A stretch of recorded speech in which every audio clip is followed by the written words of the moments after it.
Mae'r daith yn y newydd fwyd yn parhau, mae yna fedd, a mae yna enwa hyfryd telor y coed, barddonol iawn. A wedyn mae yna goffi a siocled poeth i'r llewod, bosach chi gael cyn y gêm nesaf, efallai. A fydda i ddim dod i'r newydd fwyd heb ddod i gornel Cywain sydd yn brysur wastad efo'r stondina newydd yn arddangos i cynnyrch. Mae Ynyr yn fan hyn, Ynyr brigyn. Ie, ynddo. A dyma di'r gwaith o ddydd i ddydd. Gwaith o ddydd i ddydd, 9 till 5 fel maen nhw'n dweud yma. Efo Cywain dwi'n gweithio. My baby takes the morning. Wel, ti'n gallu canu wella fi bore yma. Mae llais i'n gryg ar ôl bod yn sesiwn fawr dros y penwythnos. Gwych. A oedd o'n le mor arbennig i berfformio. A wel, gret bod yn ôl a bod yn rhan o wyl mor arbennig. Ond dyma, fel na ma'r ha, ti'n mynd o un wyl i llall. A gwan dwi'n, fel o'n i dweud, yn rhinwedd y swydd. Ar y ffordd lawr o Ddolgella. Ie, ar y ffordd lawr o Ddolgella, efo stondin Cywain, wrth gwrs. A mae'r gornel yma, dwi ddim modd efo'r gornel yma. A mae'n gornel bwysig iawn, dydy? Yndi. Mae hwn fel launchpad mewn ffordd ar gyfer lot o gwmnïau newydd. A dyna beth yw'r cyfle mae Cywain yn rhoi iddyn nhw mewn ffordd drwy nawdd y Llywodraeth ydy gallu dod yma i, wel, prawf fasnachu, da ni'n gael o, sef trio sut beth ydy dod i fasnachu mewn gwyl mor fawr a hon mewn ffordd lle. A dyn da ni roi y cyfle yn fan hyn i Pembrokeshire Cheesecake a Claire. Mae gennym ni wrth gwrs wagw'r Wyddfa, Snowdonia Wagw. Nhw yn arddangos i rym arbennig yma heddiw. Dwi am ddod yn ôl i sgwrsio'r bobl yma munud i ni gael mynd drwy'r cynnyrch i chi gyd. A wedyn Usk Valley Cheese Company o Gasnewydd, a Ethan a Steve y fan hyn sydd ar y stondin. Ie, mae'n bleser rhoi y cyfle i'r cwmnïau newydd yma.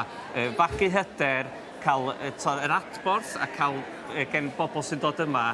A hefyd, wel, just trio gweld magu hyder, achos gobeithio bydd nhw mewn amser yn dod i berchnogi stondin i hunain. Dyna beth yw'r... Mae rhywun yn gweld hynny'n digwydd sy'n stori o lwyddiant yn dydi. Un cwestiwn, pa mae'r cwmnïau yma'n dod atoch chi? Os na rhywbeth... Os na fwlch yn y farchnad yn rwla? So be, oes, a dyna beth sy'n braf ydy. Da ni'n gweld yr holl gwmnïau yma dod ato ni, a mae yna wastad bylchad oes, a mae yna bobl yn meddwl mae pethau inspiring a innovative ma lle yn aml. A wedyn dod ato ni Cywain i gael y cymorth busnes yma ffordd. Be dwi isio mwyn dechrau busnes, so gan Cywain fydych chi gael help i redeg busnes plan, fydych chi gael help efo dy farchnata, fydych chi gael help efo bob math o agweddau busnes. A wedyn, dyna sut maen nhw'n manteisio mewn ffordd lle. Nhw sy'n dod o'r cnewyllun syniad, a wedyn falle bod Cywain yn le i feithrin hwnna lle. Ti'n mynd i ddeithio fi beth yw'r bylcha felly, mi gael dod o syniad busnes. Ie, hollol de. Ethan, ti'n deithio fan hyn, ie? Ie. Hi, Ethan. Nice to meet you. Well, you too, yes.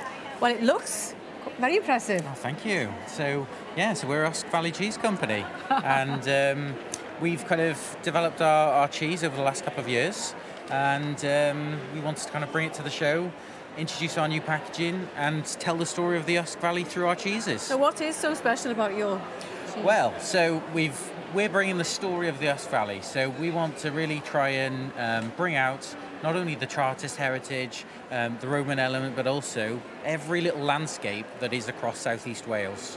And it's infused with different flavourings, which makes it a little bit more unique. So the Roman gold... Roman gold's got saffron in it. Saffron? So it's actually laced with saffron, which makes it really unique. And it's got a... blasu hwn yn if? Wel, dwi ddim di cael bore yma. Is that the middle one? Yes, it is. Give it a go. Oops. Malus stondin i So the saffron gold. Yes. And then you have the... You've got the 6-piece, which is a garlic and mixed herbs. The Brecon Beacons. That's the Brecon Beacons, exactly, yeah. And then we've got the plain version, which is the Chartist heritage. And what was the texture like? Texture, it's really soft. So once you put it in your mouth, it's got a really creamy edge to it. And then you get that kind of like really soft undertone then, which becomes quite tangy. So yeah, hopefully I'm selling it. He's got the gift of the gab. He has indeed. I hope you have a great day. Thank you very much. Ar blas? Mae o'n felfetaidd fel ydw, mae o'n hyfryd. A mae werth dod yma i'r stondin, os da chi... Cychwynwch wan lawr am y sioe, os da chi'n gwylio adra. Dewch draw, dewch draw. Ych chi? Diolch. Dwi'n mynd i draws yr hein nesaf i gael gwybod beth sy'n digwydd. Dewch yn ôl ato ni'r neuadd fwyd. Wagw rym. Rwan ta, dyma'r stondin. Da ni anni rwan. ar stondin Cywain. Ynyr, beth hanes? Wel, dyma frand a cynnyrch arbennig iawn. Mae yna rhywbeth trawiadol iawn am waith Sioned a Meilir yma lle. Da chi wedi hen arfer gwerthu cig, ond da chi wedi, wel, bod yn arloesol iawn yn neud defnydd o gwastraff cig mewn ffordd ar gyfer y cynnyrch yma, sef y rym arbennig. Wel, na i adael chdi siarad amdano fo. Do, da ni yn trio edrych ar y carcas yn ei gyfanrwydd mewn ffordd. Wedyn, un o'r syniadau gaethon ni oedd i wneud y wagw rym. Felly mae rai fi ddechrau fo'r wagw yn does? Oes, da ni'n actually breidio'r wagw'n hynna. Sef? Yr wagw adra yn Gaernarfon. Ia, dwi'n gwybod, ond... Cig geidion. O Japan o breidol. Yndi. Ie. Wedyn, wnaethon ni ddechrau efo'r cig gamrwt mewn ffordd, lle. Ie. Wedyn, jyst datblygu gwahanol ffyrdd o wneud pethau gwahanol neis efo bits and bobs oedden ni ddim yn gallu defnyddio neu ddim yn gwerthu'n dda iawn. Gorau. So, da ni'n gwneud pate efo'r iau. Da ni di siarad o blaen yn y ffair, ia? Do.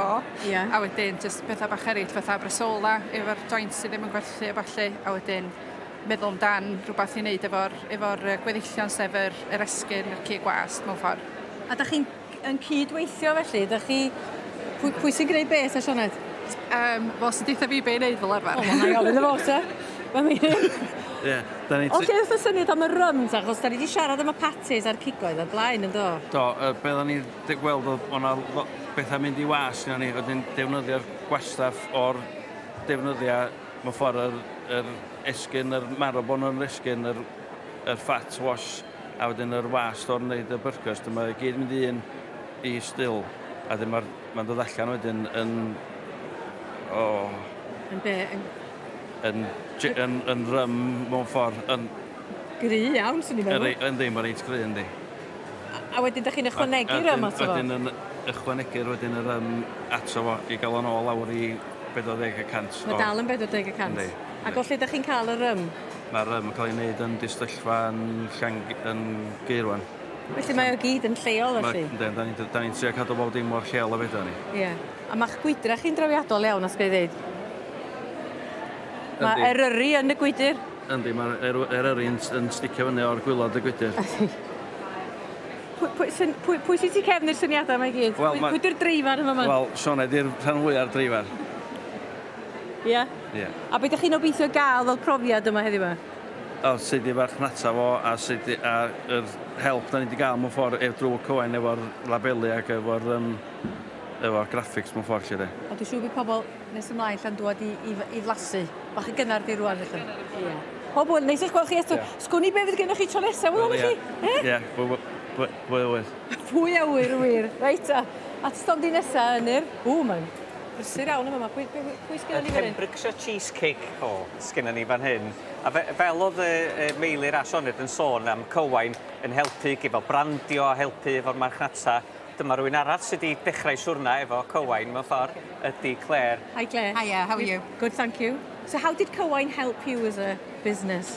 They've helped me design branding, promoting the business, advice on displaying your products, making your products, shelf life testing, everything. Absolutely everything. So how did it start then? What was the dream? I actually used to work in pensions and investments, so it's a complete change of career. I had children and everything changes. So I went back to just making some cheesecakes for family and friends, and it grew by accident, so we kind of went with it. So how many different types of cheesecakes have you got? I've brought 9 flavours today. Right. We've got small pots, cheesecake jars, as well as then cheesecake large pots. I've got some lemon meringue here for you to try, Ynyr, if you fancy. Oh, yes, I'd love some lemon meringue. So you know the jars, are they quite long last? They've all been shelf life tested, again, thanks to the help from Cywain. Yeah. And if you want to help yourself to that. Thank you. And through Food Centre Wales as well, and because I supply local shops throughout Pembrokeshire, and they've been shelf life tested so that we know that they're safe and good.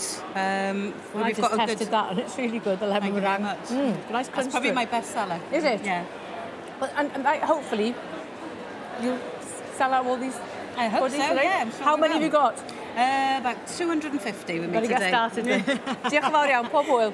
Ac yn diolch i ti da hefyd am yn cyflwyno ni i'r cwmnïau newydd mae'n ger. Dewch yma eto. Gyffroes, croeso, mae'n gyffroes yn dydi. Yndi, ac os da chi'n busnes bwyd a diod isio dechrau eich siwrna fel mae'r cwmnïau yma wedi gwneud Cywain ydy'r lle mewn ffordd efo'r holl gymorth sydd ar gael i gwmnïau. Da ni wedi gweithio wan efo dros 1,500 o gwmnïau ers i'r prosiect dechrau yn 2018, felly mae'n mynd o nerth i nerth. A dim yn, bleser cael, fel ni'n deud, cael gwahodd y cwmnïau yma bob blwyddyn i ddechrau i siwrna efo ni. Gwych. Diolch am y sgwrs. Diolch i chi. A hwyl i ti ar dy ddwrnod. Neis dy weld ti yma.